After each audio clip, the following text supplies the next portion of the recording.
Canta cuentos, la pulga canta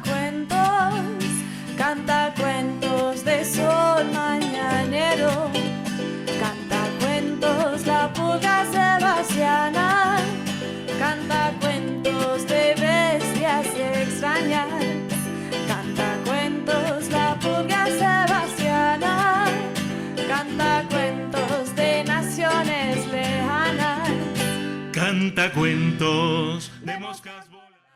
La, la, la, la, la, la, la,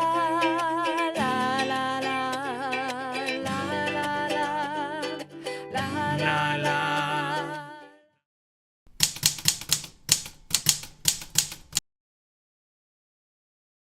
Cuando hablamos de Aspasia, la célebre intelectual y yo diría primera feminista que hubo en el antiguo mundo griego, en Atenas, que fue la ciudad donde prácticamente se originó la filosofía, el pensamiento que llamamos hoy moderno, estamos hablando de una persona que ha sido de alguna manera olvidada o subestimada por la tradición machista patriarcal que en la historia también se maneja.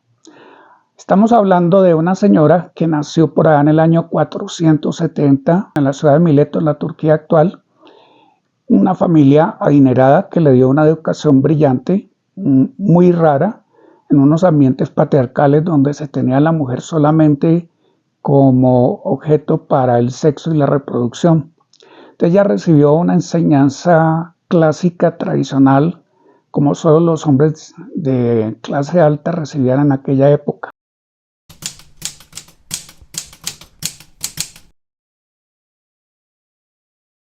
Por alguna razón su familia se trasladó a Atenas y allí empezó a brillar dentro de lo que llamaríamos la intelectualidad de Atenas. Estamos hablando por allá del año 450. Esa es la época de mayor brillantez de Atenas, que se caracteriza por la floración de la filosofía, del arte y por la conducción política de un célebre líder llamado Pericles. Con Pericles, Atenas llega a su máximo esplendor. Ahora bien, hay que aclarar, se habla mucho de la democracia ateniense, pero Atenas no era una democracia. Atenas era una ciudad donde una minoría de personas, los ciudadanos, tenían todos los derechos ante el Estado ateniense, pero la inmensa mayoría de la población no tenía ningún derecho. Esa inmensa mayoría de la población estaba conformada por las mujeres y los hilotas o esclavos que trabajaban para esa minoría de ciudadanos, algunos de los cuales, como decía Aristóteles, se habían dedicado a la noble actividad del ocio creativo. De ese ocio creativo nació el teatro, nació la filosofía, nació todo lo que llamaríamos después la retórica, la metafísica, el inicio del pensamiento occidental.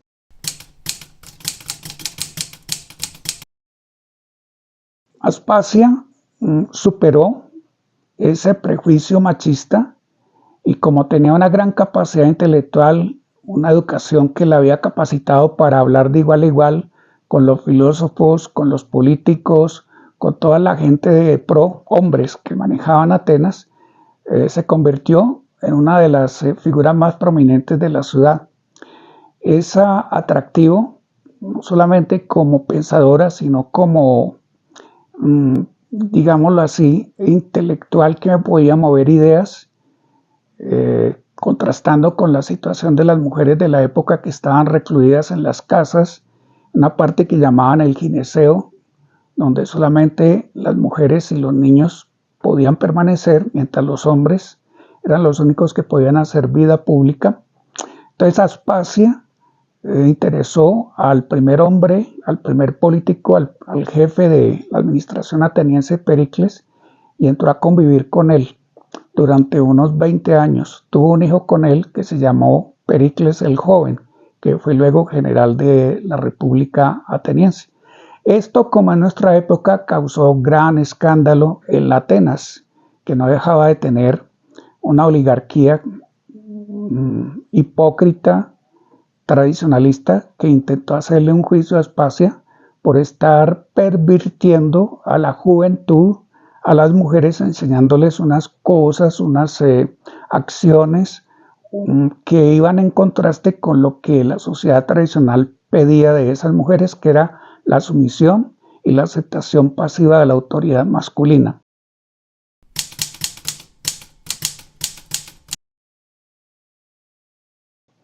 Aspasia sobresalió como retórica, como filósofa y también como la primera ginecóloga de la que podemos hablar en la historia de la humanidad.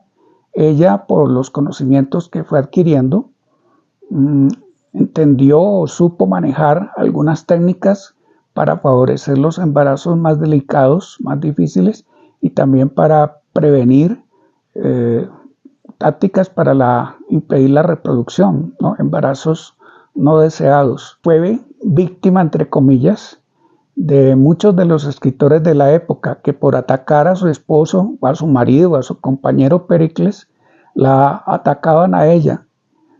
Algunos de ellos decían que lo que ocurriera era que Aspasia tenía un burdel, el mejor burdel de Atenas, y que ella lo manejaba como una hetaira. Hetaira en esa época era el nombre que se le daba a las mujeres que no eran prostitutas comunes y corrientes, sino que eran damas de compañía que podían alternar con los hombres de igual a igual, acompañándolos en sus veladas, en sus jornadas de recreación, sin que necesariamente hubiera un comercio sexual incluido en ese trato con ellos, ¿no? Yo creo personalmente que esto de que Aspasia era una taira fue una revancha machista de los historiadores de la época y los posteriores, que no podían aceptar que una mujer tan brillante como ella hubiera de alguna manera liderado a Atenas en su máxima época de esplendor, porque se sabe por algunas fuentes que muchas de las decisiones políticas que tomó Pericles, las mejores oraciones o discursos que pronunció, fueron de alguna manera influenciados o coescritos por Aspasia.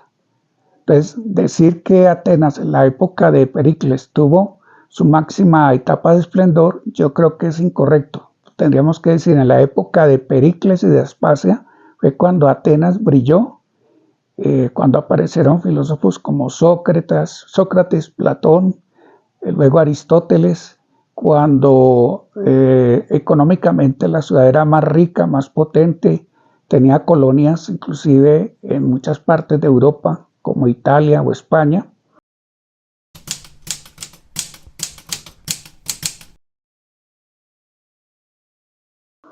Pero desgraciadamente esta etapa de prosperidad empezó a caerse a raíz de la guerra que se declaró en el Peloponeso, así es conocida Guerra del Peloponeso, entre las dos grandes potencias de esos años. Atenas, que era entre comillas la potencia democrática, comercial, interesada en el arte, la cultura, y una potencia militarista que rechazaba esas concesiones de arte y de cultura que brillaban en Atenas, la ciudad de Esparta. Esa guerra duró casi 20 años y causó la destrucción prácticamente de ese modelo de riqueza, de cultura que había construido Atenas durante aquellos años. Porque aquí hubo otra casualidad desgraciada para Atenas. En el año 449, si no estoy mal, murió Pericles, el famoso líder político, el hombre que había manejado con tacto, con sabiduría, las decisiones políticas de la ciudad, y al morir Pericles no hubo quien realmente lo reemplazara en el poder. Fue una especie de líder insustituible y empezó luego una lucha por el poder. En un momento lo tuvieron unos demagogos encabezados por Cleón el Curtidor, que trataron de hacer lo que hoy llamaríamos un gobierno izquierdista, que fracasó. Luego se hicieron cargo del poder una junta de oligarcas de extrema derecha, que llamaríamos fascistas, que inclusive cometieron una serie de asesinatos contra los que ellos consideraban sus enemigos políticos en la ciudad, pero todo esto terminó con el triunfo militar de Esparta y la caída de Atenas como potencia independiente. Después de la muerte de Pericles, Aspasia tuvo un amorío o convivió con un general de la República, Lisicles, que también murió en poco tiempo. Y lo que se sabe es que ella se retiró entonces de la vida pública y murió por allá alrededor del año 420 en la ciudad que la había acogido.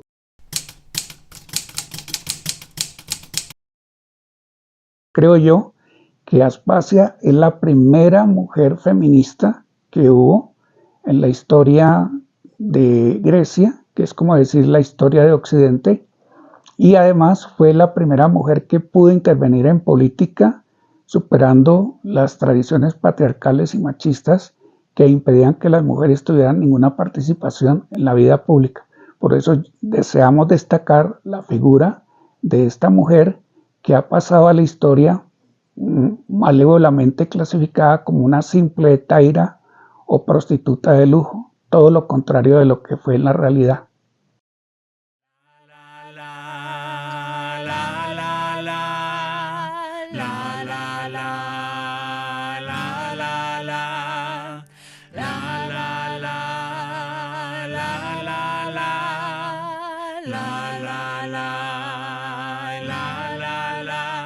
Canta cuentos la pulga sebastiana, canta cuentos 1, 2, 3. Del silencio para uno. Canta cuentos la pulga sebastiana, canta cuentos 1, 2, 3 de los niños de mi alma. Sufriendo otra vez. Canta cuentos la pulga sebastiana, canta cuentos para ser el mañana. La la